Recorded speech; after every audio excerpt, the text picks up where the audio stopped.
Chuck Girard, born on August 27, 1943, and passing away on August 11, 2025, was an American musician who left an enduring imprint on the evolution of contemporary Christian music. Celebrated as one of the genre's true pioneers, Girard's artistry bridged the gap between popular mainstream sounds and faith-centered expression, rising to prominence during the formative years of the Jesus music movement. His life's work reflected a remarkable transformation, from early commercial success in secular pop and surf rock to a profound spiritual journey that inspired decades of ministry through music.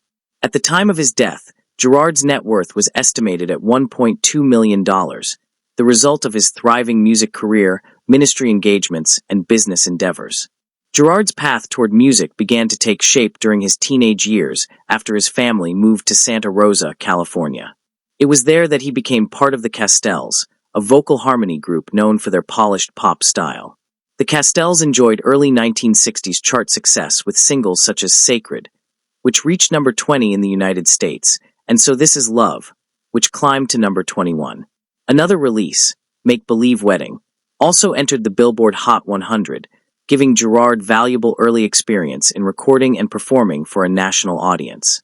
His time with the Castells was instrumental in developing his professional skills and understanding the demands of the music industry. After his stint with the Castells, Girard joined the Hondells, a surf rock group that captured the energy of America's fascination with surf culture and the West Coast lifestyle. The band's most famous single, Little Honda, penned by Brian Wilson and Mike Love of the Beach Boys, soared to number 9 on the U.S. charts in 1964. Additional hits like My Buddy Seat and Younger Girl earned further attention, solidifying the Hondells' standing in the mid-1960s pop rock scene. Girard's musical reach during this era extended beyond the Hondells. He collaborated with novelty and surf-themed acts such as the Ghouls, Mr. Gasser and the Weirdos, and the Revels, proving his versatility and adaptability in diverse musical contexts. Despite his accomplishments in the mainstream market, Girard's life took a dramatic turn in the late 1960s. By 1970, he had undergone a spiritual transformation that aligned him with the emerging Jesus People movement sweeping through Southern California. This grassroots revival merged contemporary music styles with Christian themes, attracting young audiences seeking an alternative to traditional church culture. In this fertile environment, Girard co-founded Love Song with drummer John Mellor and other like-minded musicians. Love Song quickly became one of the most influential groups in the Jesus music scene, blending folk rock and soft rock with gospel-infused lyrics that resonated deeply with a growing faith-driven audience. The group's self-titled debut album, released in 1972 under Good News Records, became a cornerstone in Christian music history. Songs such as Welcome Back and Little Country Church combined memorable melodies with heartfelt spiritual messages. Their second album, Final Touch, 1974, further cemented their role as leaders of this musical movement. A live double LP, Feel the Love, released in 1977, captured their onstage energy and connection with audiences. In 1995, the band reunited for Welcome Back, rekindling the warmth and sincerity that had made them beloved in the first place. In 1975, Girard shifted focus to his solo career, a move that allowed him to explore his artistry more fully while staying rooted in Christian music. His debut solo album, Chuck Girard, 1974, remains a landmark release featuring the enduring worship anthem, Sometimes Alleluia, and the spirited rock and roll preacher. The album showcased notable contributions from the progressive rock group Ambrosia, whose members played prominently throughout the record. In a creative exchange, Girard also contributed to Ambrosia's albums Ambrosia and Somewhere I've Never Traveled, though his exact contributions were uncredited.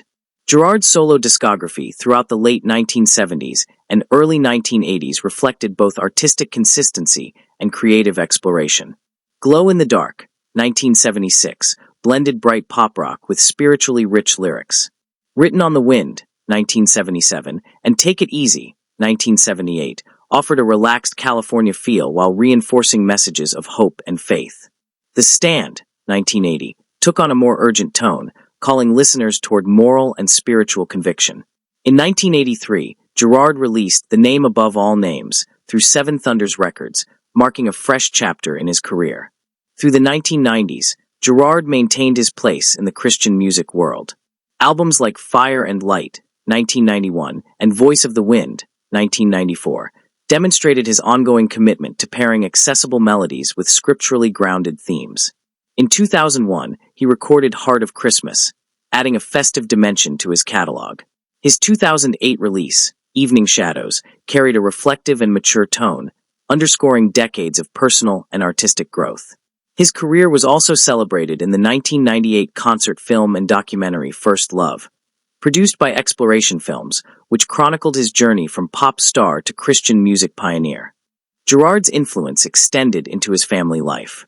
He was the father of Elisa Childers, a member of the successful Christian pop trio Zogirl, which achieved mainstream recognition in the early 2000s. Elisa later became known for her work as a Christian apologist, continuing her father's legacy of integrating faith with public engagement. In 2024, Girard faced one of his greatest challenges when he was diagnosed with stage 4 cancer that had spread to his lungs. Chemotherapy treatments proved ineffective, and he was eventually taken off the regimen. Despite the physical decline, he remained steadfast in the faith that had guided much of his life. On August 11, 2025, just 16 days shy of his 82nd birthday, Chuck Girard passed away at the age of 81, leaving behind a legacy of music, ministry, and inspiration. Girard's career spanned both secular and Christian realms, with significant contributions to each. His early work with the Castells and the Handels helped shape the musical identity of the 1960s, while his later work with Love Song and as a solo artist became foundational to contemporary Christian music. The breadth of his output, from surf rock anthems to worship ballads, reveals a musician who embraced variety while remaining true to his message. Collaborations with groups like Ambrosia hinted at his ability to bridge genres, while his focus on faith-centered lyrics underscored his dedication to his calling. Chuck Girard's life was ultimately one of transformation, both personal and cultural. He transitioned from the sunlit harmonies of California pop to the spiritually charged songs of the Jesus movement, leaving music that touched audiences in both worlds. Whether in front of large concert audiences or intimate worship gatherings, Girard carried a conviction that music could be both excellent in artistry and rich in spiritual depth. By the end of his life, he was not only recognized as a veteran performer, but also as a respected elder within the Christian music community. His songs are still sung, his albums rediscovered, and his story continues to inspire. Girard's journey, from chart-topping pop performer to a pioneering Christian artist, ensures his place in the history of both genres. He is remembered not only for his musical contributions, but for the authenticity and devotion that infused his work. Beyond the stage, he shared a full life with his wife, Karen, raising 4 daughters, enjoying the love of 4 granddaughters and 2 grandsons, and leaving behind a family legacy rooted in faith and music. And with that, thanks for watching, share with friends, and please subscribe.